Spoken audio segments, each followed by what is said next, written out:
remise et reprise entre Dieu et Félix. Peut-être vous ne comprenez pas.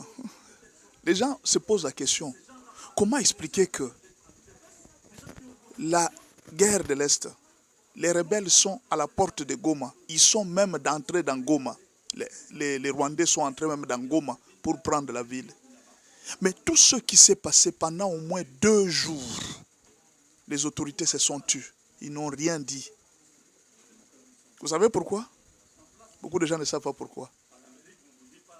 Les niveaux de combat, les niveaux d'investissement spirituel n'étaient plus au niveau du gouvernement ni au niveau de Félix. Les combats étaient très élevés. Je sais, vous pensez toujours que la guerre, c'est la technologie. Non, en dehors de la technologie, il y a ce qu'on appelle la sorcellerie. Il y a des hôtels qui sont bâtis pour détruire, tuer.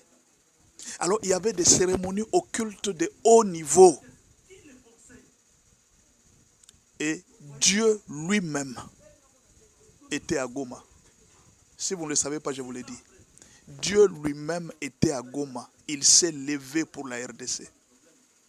Cette ville de Goma n'a pas été défendue par nos FARDC. Vous avez vu vous-même des images qu'il y en a qui se rendaient. Cette ville de Goma a été défendue par Dieu lui-même. Il est entré dans peu de gens. Peu de gens. Il a choisi un groupe de gens. Et c'est ce groupe de gens qui s'est levé. Dieu voulait montrer d'abord aux Occidentaux que ce pays m'appartient. À Félix Tshisekedi, ce n'est pas parce que tu es président que tu es capable de tout faire. Tu m'avais dédié le pays au stade. Je vais te montrer que je t'avais écouté. Je vais te défendre. C'est Dieu lui-même qui est venu défendre Félix. Donc là, je vous dis, Dieu lui a montré que si je suis ton Dieu, je suis le Dieu de la RDC. Je suis le Dieu devant qui tu avais consacré ce pays en toi. Tu l'avais dédicacé. Je suis venu te défendre. Si vous ne comprenez pas les choses comme ça, bon, au fait, les choses spirituelles, c'est la folie. Vous ne pouvez pas comprendre. Il n'y a que les initiés qui peuvent comprendre ce que je suis en train de dire. Donc, en réalité, le 26, c'était la fin du pouvoir de Félix Tshisekedi. C'était sa fin. Donc, vous ne comprenez pas. C'était la fin du gouvernement souminois. C'était la fin de tout. Le 26, c'était la fin de tout. Félix allait recevoir un coup de fil. Tu dois quitter le pouvoir ou alors nous te faisons du mal. Peut-être vous ne savez pas. Ce gens n'étaient pas seulement, ils n'avaient pas seulement prévu Goma. Ils avaient prévu aussi, sous cette panique de prise de Goma, ils avaient même déjà prévu de déstabiliser les environs de Kinshasa. Et là, le président Félix devrait choisir où aller parce que la panique était déjà entrée. C'est ce 26-là que le pouvoir de Félix était terminé. Le gouvernement souminois et les autres. Votre jour était terminé ce jour-là, le 26. Voilà pourquoi vous avez vu un silence terrible. Les gens ne pouvaient pas parler. Pourquoi? Parce que c'est Dieu lui-même qui s'est levé. Dieu s'est levé dans ce pays.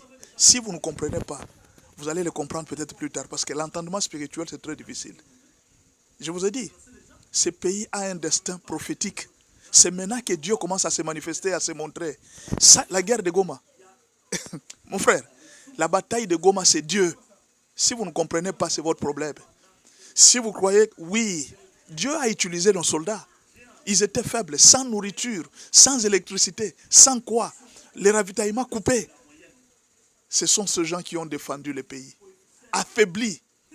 Dieu utilise des choses faibles pour confondre les folles.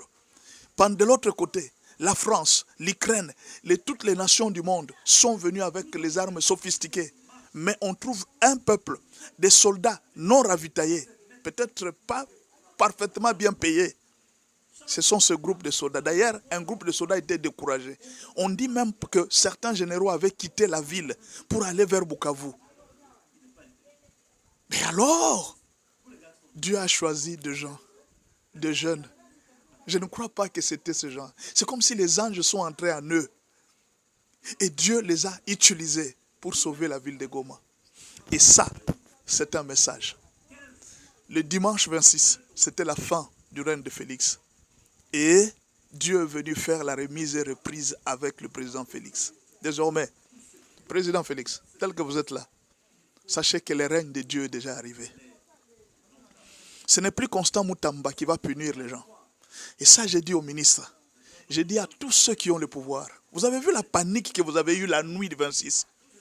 Ce n'était pas vous, c'était Dieu. Dieu est venu vers vous.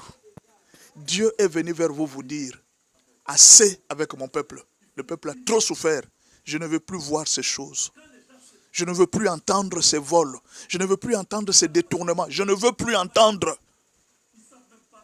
Président Félix, si vous allez aller avec la complaisance, à partir du 26, si vous allez aller avec la complaisance vis-à-vis de ce gens qui volent l'argent du peuple, vis-à-vis de ce gens, si vous allez avec la complaisance, ça je vous garantis, vous aurez des problèmes très sérieux avec Dieu. Parce que les 26, Dieu est descendu au Congo. Il est venu dire aux Occidentaux, je ne veux plus de la RDC.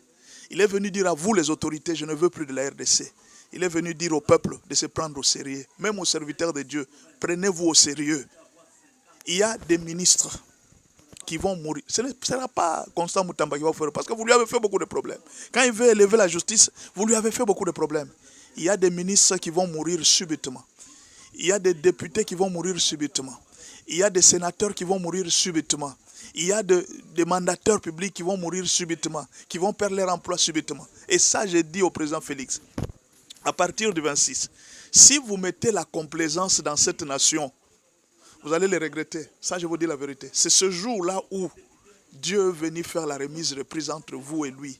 Il est venu vous dire, vous m'aviez dédié ce pays en ta main. Maintenant, je prends en charge. Je dirige moi-même la RDC. Le peuple congolais que vous voyez là, vous voyez les bagages que les gens prenaient, les histoires que les gens avaient sur la tête. Vous ne verrez plus jamais ces histoires. C'est fini. C'est fini. Dieu est venu consoler son peuple.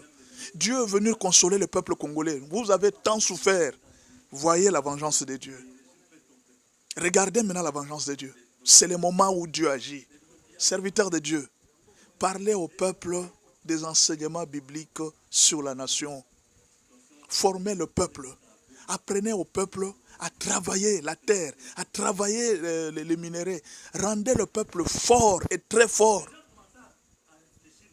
Enseignez au peuple de ne pas voler l'argent. Si vous avez une brebis, ne prenez pas n'importe quelle dîme. Soyez discipliné même sur la dîme. Avant que quand quelqu'un t'amène la dîme, tu dois lui poser la question, où est-ce que tu as eu l'argent? Faites attention, plusieurs personnes vont tomber. Plusieurs têtes vont tomber. Dieu s'est levé. Il vous a donné juste un exemple. Voilà pourquoi vous avez vu le silence des autorités. Ils ne pouvaient pas parler. Quand Dieu s'élève dans une nation, il n'y a personne qui peut ouvrir sa bouche. Personne. Tout le monde est là, dans la peur. Rappelez-vous de ce que Dieu a fait avec Pharaon. La traversée. Moïse, qu'est-ce qu'il a dit? Gardez silence. L'Éternel Dieu combattra pour vous. Quand Dieu combat pour nous, c'est le silence total. Voilà pourquoi vous avez vu, c'est un signe que Dieu combat pour nous. Les autorités n'avaient plus d'idées, ils n'avaient plus d'intelligence, ils n'avaient plus rien. Ils étaient à bout. Gardez silence. Ils ont gardé silence. L'Éternel a combattu pour eux. Ils ne pouvaient plus rien dire. Moïse a dit, quand Dieu veut agir, votre silence seulement, ne parlez pas. Voilà pourquoi ils ont fait plus. Ne les condamnez pas. Moi, j'ai comme une tendance, non, nous n'avons pas été soutenus par les présidents. Ils pouvaient dire quoi? C'est Dieu lui-même qui s'est levé. Dieu dit gardez silence. Ils doivent garder silence. Ils doivent fermer leur bouche. Sinon, c'est le roi qui s'élève. Pourquoi? Pour qu'on ne dise pas que non, c'était la stratégie de... C'était parce qu'il avait ordonné ça. Je vous dis la vérité. Que ce soit les ministres de défense, que ce soit les ministres de tous les généraux, l'intelligence n'était plus en place. Et Dieu est venu donner une solution. Il a choisi des choses viles pour confondre les choses fortes. Il a choisi des choses de rien pour confondre les choses de grande valeur. Dieu a confondu tout le monde. Il a confondu les médias internationaux. RFI, France 24, tous les médias internationaux ont été confondus. Le Rwanda dans la confusion. La France dans la confusion. La MONUSCO dans la confusion. L'ONU dans la confusion. Toutes les nations ont été confondues, non par l'effort du président, mais par cause de Dieu lui-même. Alors, c'est une réponse que Dieu vous a donnée, président Félix. Tout ce que je vous demande, à partir du 26, n'utilisez pas, faites attention avec la complaisance. Avec vos ministres, avec tous ceux que vous dirigez. Ils vont vous créer des problèmes avec Dieu. Parce que là, c'est Dieu qui marche dans ce pays. À partir du moment où la ville de Goma a été épargnée, Dieu marche avec ce pays. Vous allez comprendre, c'est un message. Dites à vos ministres de faire très attention et d'être disciplinés. Plusieurs vont mourir ou bien plusieurs vont te chercher des problèmes avec Dieu. J'ai parlé. Que Dieu vous bénisse.